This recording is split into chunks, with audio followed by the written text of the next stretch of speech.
Hi everyone, welcome back to a new video. Today I want to focus on the 5 things that I won't be purchasing this season. And this is a similar video to what I did last week, where I showed you guys how to update your style without purchasing anything new. The reason why I'm doing these videos at the start of the season is because this is the time where I feel like I can get swayed by all the shiny new things out there, and I wanted to remind myself of some of the purchases that I made in previous years that didn't quite work out. So I won't repeat those same mistakes this year. I am definitely not a minimalist in any way, shape or form, but I want to be purchasing things in a more conscious way and actually be able to enjoy and wear the things that I buy. So this video, if anything, is a reminder for myself of the kind of things I don't want to purchase this season. This video today is an extra video and you will see me back here on Sunday at my usual upload time. The first thing that I don't want to be buying this season are multiples of basics, and especially the basics that I don't wear enough. In my head, I wear white t-shirts all the time, but if I actually look at how often I wear a white t-shirt out and about, it's really not often enough. I currently have about 4 or 5 white t-shirts in my wardrobe, and there is basically a zero likelihood that all of them will be in the wash or in the laundry basket at a given time. And because of that, I just don't think I need to be buying any more. Having more of these white t-shirts won't enhance my style. They really won't benefit my wardrobe in any way.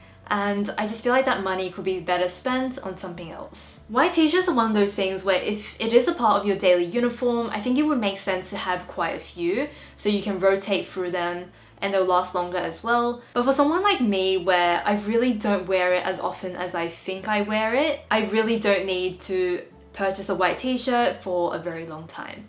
I've popped up on the screen an alternative to having the 4 white t-shirts in my wardrobe. So I could actually just have the 1 white t-shirt and 3 alternative styles, and by doing it this way, I would have 4 outfits that look quite different, just styling it with the navy midi skirt.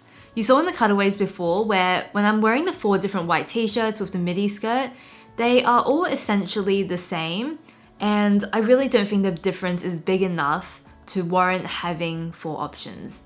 Assuming we have other bottoms that we could also style with these t-shirts, instead of having 1 outfit, we could have 4. Instead of having just 3 different outfits, we could have 12. And it really multiplies the number of outfits we can create with our wardrobe.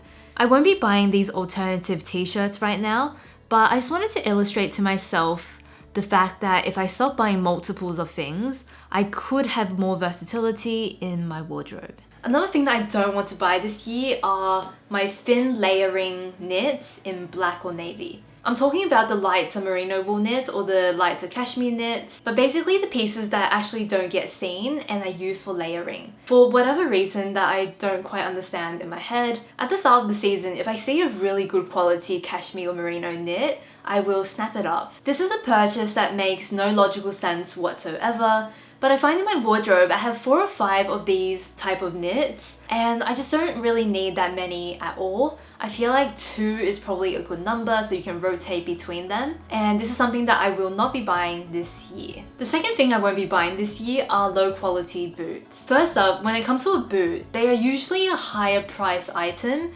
compared to other shoes, other clothes. So of course if we buy them, we want them to last for as long as they can. The second annoying thing is that with boots, once they wear out, there's really nothing I can think of doing with them. It's not like a t-shirt that wears out, you can kind of cut it up and repurpose it. I can't resell it, no one's going to buy it. I can't donate it because it's not in decent quality, and there's just nothing else to be done about it. Because of these 2 things, I just cannot be bothered to go through this cycle again of having lower quality boots wear out really quickly. I have unfortunately had this issue before as well, where after a season, after 2 seasons maybe, the shoe is just really falling apart. The cost of repairing them would be so much more than the cost of buying a new pair. So I kind of go into the cycle of just buying low quality boots every single year. To put an end to this, I decided to purchase the D. Francis Spirit boots as something that I'm hoping will last for many years. So this is the Spirit boot in the shade Port, and it does come with a slightly higher heel, which I actually quite like. This shoe and this brand, I have heard a lot of good things about. I also have the D. Francis Park boots, and I really get along with those.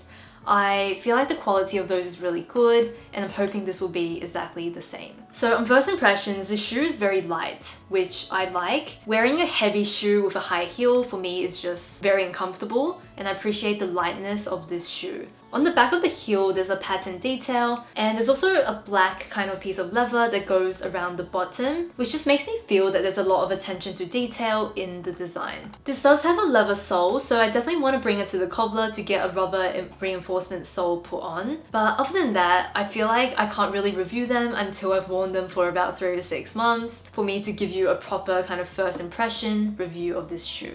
The Deep Francis boots are definitely on the pricey side, so I wanted to quickly mention that price is not always a good indicator of quality.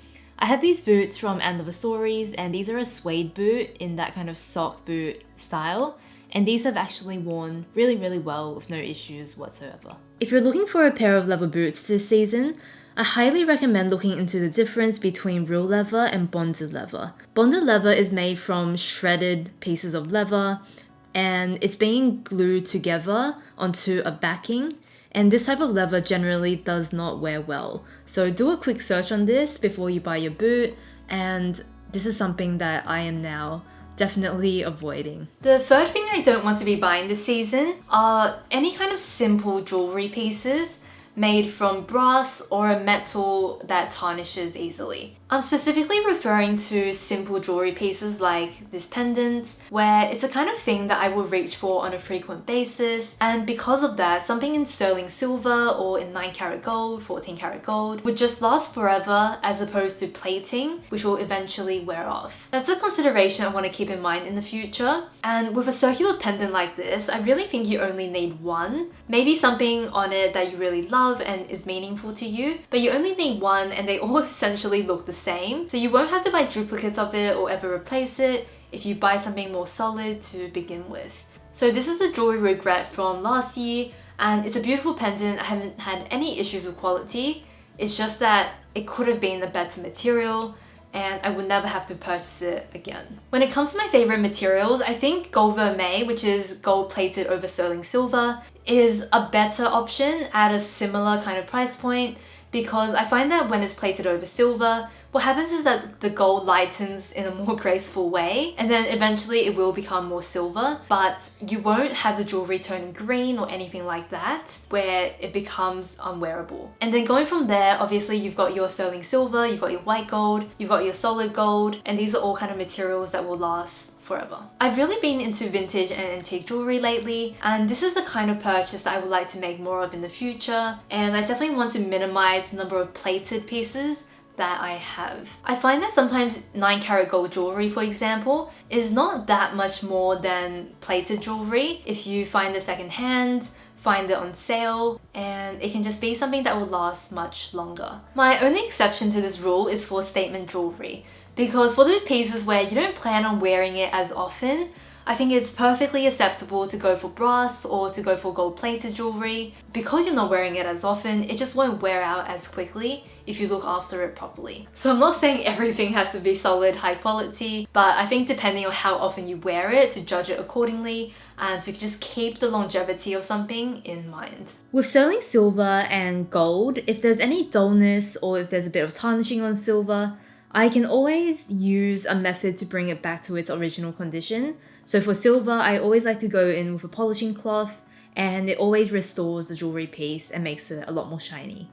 The fourth thing that I don't want to be buying this season are pieces with a very loud logo. I've seen in a few places that logos are meant to be back in style. It's meant to be a bit of a trend right now, and I definitely don't want to jump on board because last year I purchased quite a few pieces with logos on them and they just haven't worked out for me. I'm going to specifically talk about this bag because it has the most obvious logo I think in my collection, where it's a classic design but it does have this gold logo and this gold chain, and I think the combination of these two things makes this bag look quite dressy and quite polished. These two things also make it stand out quite a bit in my outfit. My life is quite casual, so pre-lockdown I might meet a friend after work for dinner, but there will be nothing overly fancy. and I just feel like the bag doesn't fit in with my lifestyle and the places I like to go. This bag also feels a little bit more on the glamorous feminine side. I find that when I combine it with my outfits, it never feels quite my style. So never say never, but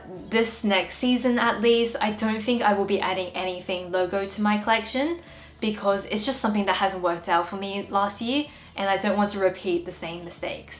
I do want to say this is obviously personal. When I look at this bag, I think it is so beautiful. It's just that when I wear it and for my own lifestyle, it's not quite right. An exception for me is this Farrah Lepage bag, and this is something I got on Vestiaire last year. I really like this bag even though it's monogram. For me, this logo is more like a print compared to an actual logo. You wouldn't really know what brand it's from, and the kind of text of the brand is not something that you can really read. It's a bit abstract, almost like a print. I do love a luxury bag, and one of the ones on my wish list is the Celine Nano luggage, and I've been looking around secondhand on Vestiaire just for the right color and price to pop up. And another bag I really love is the Loewe puzzle bag. The bag is so expensive, so it would have to pop up on the pre-love market in a color and kind of size that I like. So those are the kind of bags that I would be more interested in the future, as opposed to the logo bags, and that is just for my style. The very last thing I want to avoid are just knitwear pieces that either fit poorly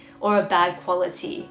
With knitwear, I usually get very annoyed at myself when I make a bad purchase because it's so bulky and I have to store it in my wardrobe. This is something that I want to be very fussy with this year. When it comes to the criteria of knitwear for me, the first one's obviously the material. I want the majority of the knit to be a natural fiber as opposed to a synthetic, just because they tend to wash better, they tend to wear better, tend to look more premium as well. The second thing I want to pay close attention to is fit, because I realize most of my sweaters that I reach for all the time have a very similar kind of fit. If it's a pullover sweater, I like the neckline to sit quite high because it hides the layering that I've done inside. Sometimes in the winter, I just don't want to take off my inside layer and then re-layer. I just want to wear what I'm wearing at home and then throw on a knit over the top. The higher neckline is something I find really convenient and versatile, so it's what I really like in the knit. The second thing I look for are loose arms, especially under the arm, and then even on the shoulder, I just prefer it slightly looser for comfort. Sleeve length is huge. I don't want another knit where the sleeves are way too long and I have to kind of fold it and bunch it in a strange way. I just want the sleeve to fit well. Either if it's well like this, or it cuffs in at the wrist, but the sleeves have to end at the right place. The next thing is that I don't want the knit to be too long. I want it to be long enough where I don't have to tuck it in, but I also have the option of doing a bit of a front tuck without there being too much excess material. I don't tend to like knits that are super long. I generally don't wear those as often. That's my little criteria when it comes to knitwear, and unless it meets all of those rules, I am going to try very hard to avoid it. One last thing before I finish up on this video is that with some of the money I've saved by not buying these items, I do want to put a little bit of money into clothing care bits that will look after my clothes and my shoes and my bags and have them just last longer and look better. One of the things I purchased last year is this laundress wool and cashmere spray, and this has the cedar smell. With knitwear, one of the ways I look after it is that I just don't wash it that often. Very rarely when it needs to be washed. I honestly might sometimes only wash a sweater at the end of a season when I'm about to put it away, for example. And other than that, I just kind of refresh it with the spray and then have it air out. I also have this cashmere comb, and I've never purchased one of these. They always come for free in orders. I just save them, where you can get rid of some pilling. A fabric shaver will be another option, but I'm actually quite happy with just the comb. I've purchased quite a few cedar blocks and cedar scented things because they repel moths and things like that, which I put throughout my wardrobe, and it just gives everything a nice smell, and I just feel a bit better that it keeps my knitwear safe. And then for things like my boots, I really want to be using leather conditioner on them whenever the leather looks dry, and maybe stuffing them between wears to keep their shape. That's something that I'm very bad at doing because sometimes I'll film videos and I need to take everything out. So that's something I want to do a bit more of and to look after my things a bit better. I think that's all I have for you guys today. Thank you so much for watching this video. I hope you enjoyed seeing what I won't be buying this season and also a couple of things on my wish list. I would absolutely love to know if you have some something that you won't be buying this season, as well as if you have anything at all on your wish list. If you guys found something helpful or just enjoyed this video, I would love for you to go hit the like button and consider subscribing if you're interested in seeing similar kinds of content. Thank you so much again for watching this video, and I will see you on Sunday.